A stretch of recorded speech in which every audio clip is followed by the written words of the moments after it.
안녕하세요. 오늘 딥다이브 오신 걸 환영합니다. 당신이 공유해주신 그 자료 있죠? 유튜브 다국어 콘텐츠 확장 전략 보고서. 이거 오늘 한번 제대로 파헤쳐 보려고요. 네, 안녕하세요. 특히 궁금한 게 한국에서 채널 딱 하나로 전 세계 시청자를 진짜 사로잡고 수익까지 내는 거. 이게 가능할까? 만약 된다면 제일 효과적인 방법은 뭘까?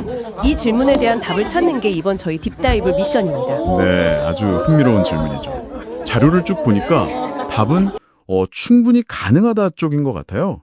왜냐면 유튜브 플랫폼 자체 기능도 있고 또 알고리즘 도움도 받을 수 있으니까요. 아, 기능이 있군요. 네, 근데 그냥 기능만 켜놓는다고 다 되는 건 아니고요.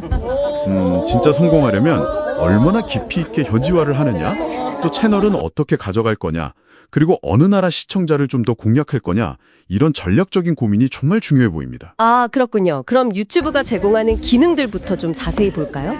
보니까 다국어 오디오 트랙 추가, 제목이나 설명 번역, 자막 기능 이런 게 있네요. 네, 맞아요. 아, 근데 중요한 게 그 더빙 오디오 같은 건 우리가 직접 만들어서 올려야 하는 거죠. 그냥 버튼 누르면 자동으로 되는 건 아니고요. 맞아요. 그건 직접 해야죠. 시간과 노력이 드는 부분입니다. 그렇게 공들여 올린 번역된 제목이나 설명은 유튜브 알고리즘이 이걸 또 활용해서요, 해당 언어 사용자에게 영상을 추천해 주는 데 씁니다. 아, 알고리즘이 그걸 보고 추천을 해주는 거군요. 네, 여기서 재밌는 데이터가 하나 있었는데 꾸준히 시청 시간의 한 80% 이상을 더빙으로 제공하는 채널들이 성과가 눈에 띄게 좋았다고 하더라고요. 80%요. 와, 정말 꾸준해야겠네요. 근데 보고서에 보니까 알고리즘 관성이라는 말도 있던데요. 이거 좀 걱정되는데, 애써 새 언어 영상 만들었는데 기존 시청자한테만 계속 보이면 좀 답답할 것 같아서요. 아, 네, 정확히 보셨어요. 바로 그 점입니다. 알고리즘이 기존 시청 패턴에 좀 익숙해져 있다 보니까 새로운 언어 시청자를 찾아가는 데 시간이 걸리거나 약간 소극적일 수 있다는 거죠. 네네. 그래서 초기에는 그냥 기능에만 의존하기보다는 뭐랄까요, SNS 홍보라든지 아니면 검색 광고 같은 걸로 외부에서 좀 더 적극적으로 새로운 시청자를 끌어오는 노력이 필요할 수 있어요. 아, 외부 유입 노력? 네, 플랫폼 기능이랑 운영자의 노력이 같이 가야 시너지가 나는 거죠. 그렇군요. 아, 그럼 제일 고민되는 부분, 채널 구조인데요. 자료에서도 단일 채널 다국어 전략의 장단점을 다루고 있잖아요. 네, 그렇죠. 관리는 편한데 시청자나 알고리즘이 좀 혼란스러울 수 있다. 뭐 이런 내용이요. 이걸 재생 목록으로 보완하라는 조언도 있었고요. 아예 언어별로 채널을 쫙 나누는 방법도 있지만 이건 뭐 자원이 어마어마하게 필요하겠네요. 네, 맞습니다. 그래서 보고서에서도 딱 이거다 하는 정답은 없다고 강조해요. 결국 당신이 가진 자원, 그러니까 시간, 돈, 인력 같은 거요. 그리고 만드는 컨텐츠가 어떤 성격인지에 따라 결정을 해야 하는 거죠. 네, 자원과 컨텐츠? 예를 들어서 단일 채널에서 특정 언어 영상만 계속 건너뛰는 시청자가 많아지면 알고리즘이 이 채널 좀 별론가 하고 채널 전체 추천 점수를 낮출 수도 있거든요. 그럴 수도 있군요. 네, 그러니까 결국 현실적으로 내가 이걸 얼마나 감당할 수 있느냐, 이게 가장 중요한 결정 기준이 될 겁니다. 번역을 넘어선 고품질 현지화, 이게 핵심이라고 하던데요. 이게 구체적으로 뭘 말하는 걸까요? 네, 단순히 언어만 바꾸는 걸 넘어서는 거예요. 그 나라의 문화적인 맥락까지 고려하는 거죠. 예를 들어서 유머 코드 같은 거요. 나라마다 웃음 포인트가 정말 다르잖아요. 아, 맞아요. 완전 다르죠. 네, 그러니까 그냥 정보 전달하는 튜토리얼 영상보다 코미디 영상 이런 건 훨씬 더 섬세한 접근이 필요하죠. 그리고 현지화된 SEO라는 것도 중요한데요. 현지화된 SEO요? 네, 이건 해당 언어를 쓰는 사람들이 실제로 어떤 단어로 검색할지를 조사를 해서 그걸 제목이나 설명에 반영하는 작업이에요. 그냥 영어 키워드를 번역기에 돌리는 게 아니라요. 아, 그냥 번역이 아니라 그 사람들이 진짜 쓰는 말, 그걸 찾아야 한다는 거군요. 그렇죠. 그들이 쓰는 단어로 말을 걸어야 찾아올 테니까요. 와, 이것도 신경 쓸 게 많네요. 그리고 수익.